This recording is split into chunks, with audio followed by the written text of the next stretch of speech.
Libre office writer में inserting images पर spoken tutorial में आपका स्वागत है। इस ट्यूटोरियल में हम निम्नलिखित सीखेंगे। डॉक्युमेंट में एक इमेज फाइल प्रविष्ट करना, राइटर में टेबल्स प्रविष्ट करना, राइटर में हाइपरलिंक्स प्रविष्ट करना।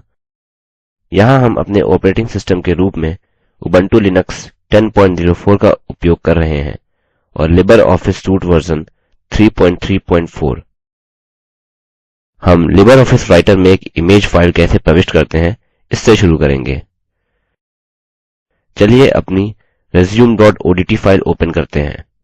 डॉक्युमेंट में एक इमेज प्रविष्ट करने के लिए पहले resume.odt डॉक्युमेंट के अंदर क्लिक करें। अब मेन्यू बार में इंसर्ट ऑप्शन पर क्लिक करें, फिर पिक्चर पर क्लिक करें और आखिर में फ्रॉम फाइल ऑप्शन पर क्लिक करें। आप देखेंगे कि एक इंसर्ट पिक्चर डायलॉग बॉक्स दिखाई देता है। अब आप लोकेशन फील्ड में फाइल का नाम लिखकर इमेज चुन सकते हैं यदि आपने इसे अपने सिस्टम में सेव किया है। चूंकि हमने एक भी सेव नहीं की है, हम ऑप्शंस में से इमेज को प्रविष्ट करेंगे जो डिफॉल्ट रूप से प्रदान की जाती हैं। अतः डायलॉग बॉक्स के बाएं ओर पर पिक्चर्स ऑप्शन पर क्लिक करें। अब किसी एक इमेज पर क्लिक करें और आखिर में ओपन बटन पर क्लिक करें। आप देखेंगे कि इमेज आपके डॉक्युमेंट में प्रविष्ट हो गई है। आप इस इमेज का आकार भी बदल सकते हैं और इसे रिज्यूम के ऊपर दाएं कोने तक ड्रैग कर सकते हैं। अतः पहले इमेज पर क्लिक करें। आप देखेंगे कि इमेज पर रंगित हैंडल्स दिखते हैं। किसी एक हैंडल पर कर्सर रखें और बायां माउस बटन प्रेस करें।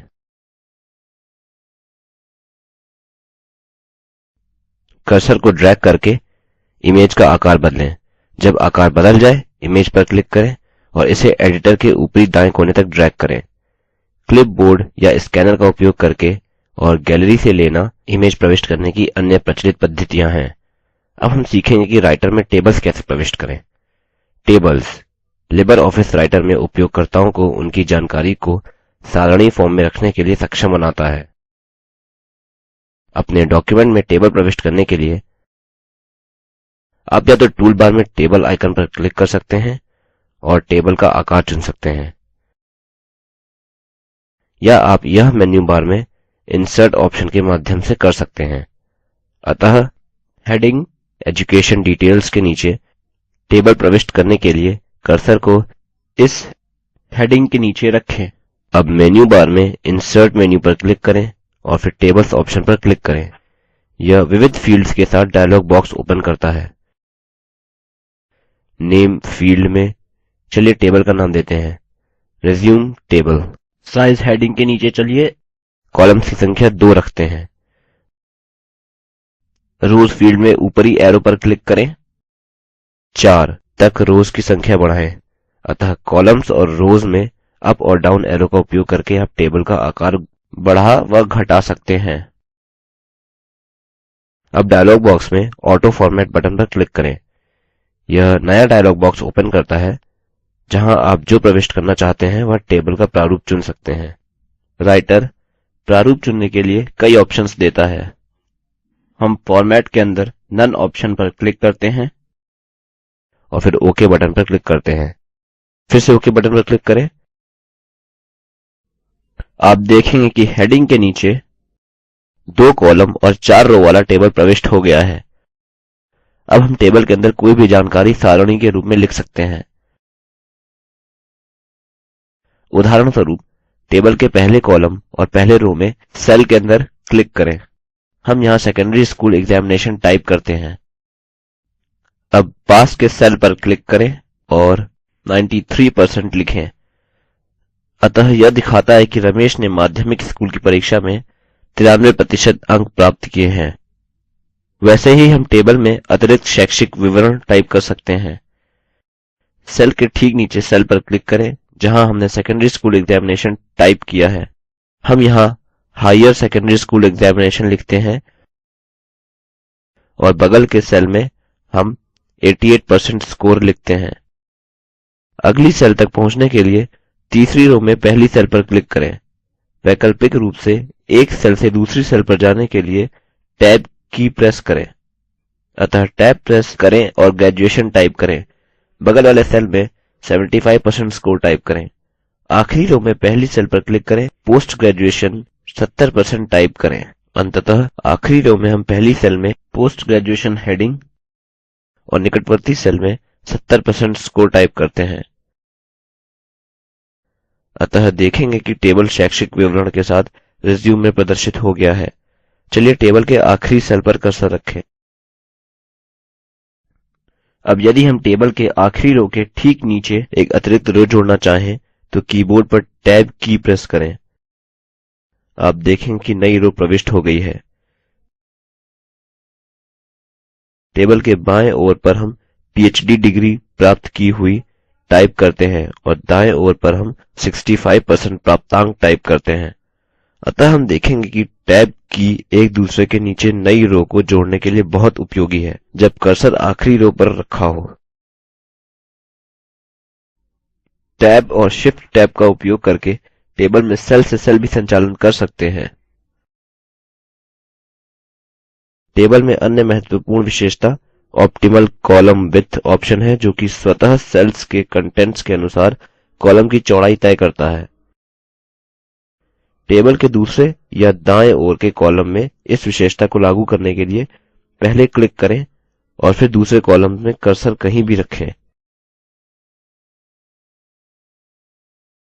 अतः चलिए आखिरी सेल में टेक्स्ट के बाद 65% पर कर्सर रखें। अब मेन्यू बार में टेबल मेन्यू पर क्लिक करें और फिर ऑटोफिट ऑप्शन पर जाएं। मेन्यू में जो स्क्रीन पर दिख रहा है ऑप्टिमल कॉलम विड्थ ऑप्शन पर क्लिक करें। आप देखेंगे कि कॉलम में सेल्स के कंटेंट के अनुकूल कॉलम की चौड़ाई स्वतः ही तय होती है। उसी तरह हम टेबल में किसी भी कॉलम्स के लिए यह कर सकते हैं। आप अपने टेबल के लिए विभिन्न प्रकार के बॉर्डर्स सेट कर सकते हैं। कोई भी बॉर्डर्स ना रखने से लेकर सभी आंतरिक और बाहरी बॉर्डर्स रखने या आपके टेबल में केवल बाहरी बॉर्डर्स रखने के लिए। इसके लिए उपयुक्त ऑप्शन चुनने के लिए मुख्य मेन्यू में टेबल टैब और table properties option borders tab चुनें। आगे हम सीखेंगे कि राइटर में हाइपरलिंक्स कैसे बनाए जाते हैं। उपयोगकर्ता हाइपरलिंक्स का उपयोग हाइपरटेक्स्ट को ब्राउज या देखने के लिए करता है। हाइपरलिंक्स डॉक्युमेंट के लिए संदर्भ है कि पाठक स्वयं शुरू कर सकते हैं या वह स्वतः ही शुरू हो जाता है। हाइपरलिंक पूरे डॉक्युमेंट को या डॉक्युमेंट में विशेष एलिमेंट को इंगित करता है। फाइल में हाइपरलिंक बनाने से पहले हम पहले एक डॉक्युमेंट बनाएंगे जो हाइपरलिंक होगा। अतः टूल बार में न्यू आइकन पर क्लिक करें। एक नया टेक्स्ट डॉक्युमेंट ओपन होता है। अब हम इस नए डॉक्युमेंट में हॉबीज के लिए टेबल बनाते हैं। अतः हम हॉबीज हेडिंग लिखते हैं। एंटर की प्रेस करें। चलिए एक के नीचे दूसरा कुछ शौक लिखते हैं, जैसे listening to music, playing table tennis और पेंटिंग। चलिए इस फाइल को सेव करें। टूल बार में सेव आइकन पर क्लिक करें। नेम फील्ड में फाइल का नाम हॉबी टाइप करें। सेव इन फोल्डर में डाउन एरो पर क्लिक करें और डेस्कटॉप ऑप्शन पर क्लिक करें। अब सेव बटन पर क्लिक करें। अतः फाइल डेस्कटॉप पर सेव हो गई है। अब हम इस फाइल को बंद करते हैं। चलिए अब resume.odt फाइल में हाइपरलिंक बनाते हैं जो इस डॉक्युमेंट को ओपन करेगा। अब हम शैक्षिक विवरण युक्त टेबल के नीचे हॉबीज हेडिंग लिखते हैं। हॉबीज टेक्स्ट हाइपरलिंक करने के लिए पहले हेडिंग हॉबीज पर कर्सर ड्रैग करके टेक्स्ट चुनें। अब मेन्यू बार में इंसर्ट मेन्यू पर क्लिक करें और फिर हाइपरलिंक ऑप्शन पर क्लिक करें। एक डायलॉग बॉक्स ओपन होता है जिसमें इंटरनेट, मेल्स और न्यूज, डॉक्यूमेंट और न्यू डॉक्यूमेंट जैसे ऑप्शंस हैं। चूंकि हम टेक्स्ट डॉक्युमेंट के लिए हाइपरलिंक बना रहे हैं, हम डॉक्यूमेंट ऑप्शन पर क्लिक करते हैं। अब पाथ फील्ड में ओपन फाइल बटन पर क्लिक करें। नए डॉक्युमेंट पर जाने के लिए डायलॉग बॉक्स में डेस्कटॉप ऑप्शन पर क्लिक करें जिसे हमने बनाया हुआ है। अब hobby.odt ऑप्शन पर क्लिक करें और फिर ओपन बटन पर क्लिक करें। आप देखेंगे कि फाइल के लिए जगह पाथ फील्ड में प्रविष्ट हो गई है। अप्लाई फील्ड पर क्लिक करें और फिर क्लोज बटन पर क्लिक करें। आप देखेंगे कि टेक्स्ट हॉबीज रेखांकित है और यह नीले रंग में है, इसलिए टेक्स्ट अब हाइपरलिंक है। हॉबीज पर कर्सर रखें, कंट्रोल की और राइट माउस बटन प्रेस करें। अब हेडिंग हॉबीज पर कर्सर रखें और कंट्रोल की और लेफ्ट माउस बटन दोनों एक साथ प्रेस करें। आप देखेंगे कि हॉबीज युक्त फाइल ओपन होती है। उसी तरह आप इमेजेस और वेबसाइट्स के लिए भी हाइपरलिंक बना सकते हैं। अब हम लिबर ऑफिस राइटर पर स्पोकन ट्यूटोरियल की समाप्ति पर आते हैं। संक्षिप्त में बताते हैं कि हमने क्या सीखा। डॉक्युमेंट में इमेज फाइल प्रविष्ट करना, राइटर में टेबल प्रविष्ट करना, राइटर में हाइपरलिंक्स प्रविष्ट करना, स्लाइड संख्या 7 देखें, व्यापक नियत कार्य practice.odt ओपन करें, फाइल में एक इमेज प्रविष्ट करें, 2 कॉलम और 3 रोज के साथ टेबल प्रविष्ट करें। www.google.com वेबसाइट ओपन करने के लिए हाइपरलिंक बनाएँ जब आप फाइल में इमेज पर क्लिक करें।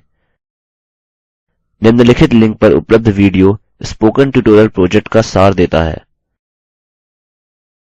यदि आपके पास अच्छा बैंडविड्थ नहीं है तो आप डाउनलोड करके देख सकते हैं। हम स्पोकन ट्यूटोरियल का उपयोग करके वर्कशॉप्स आयोजित करते हैं। जो ऑनलाइन टेस्ट पास करते हैं हम उन्हें सर्टिफिकेट भी देते हैं। अधिक जानकारी के लिए हमें contact@spoken-tutorial.org पर संपर्क करें। Spoken tutorial talk to a teacher project का हिस्सा है, जिसे भारत सरकार के MHRD मंत्रालय के राष्ट्रीय साक्षरता मिशन ने ICT के माध्यम से समर्थित किया है। अधिक जानकारी दिए गए लिंक पर उपलब्ध है spoken-tutorial.org/nmeict-intro। यह स्क्रिप्ट देवेंद्र कैरवान द्वारा अनुवादित है तथा IIT बॉम्बे की ओर से मैं रवि कुमार अब आपसे विदा लेता हूँ। हमसे जुड़ने के लिए धन्यवाद।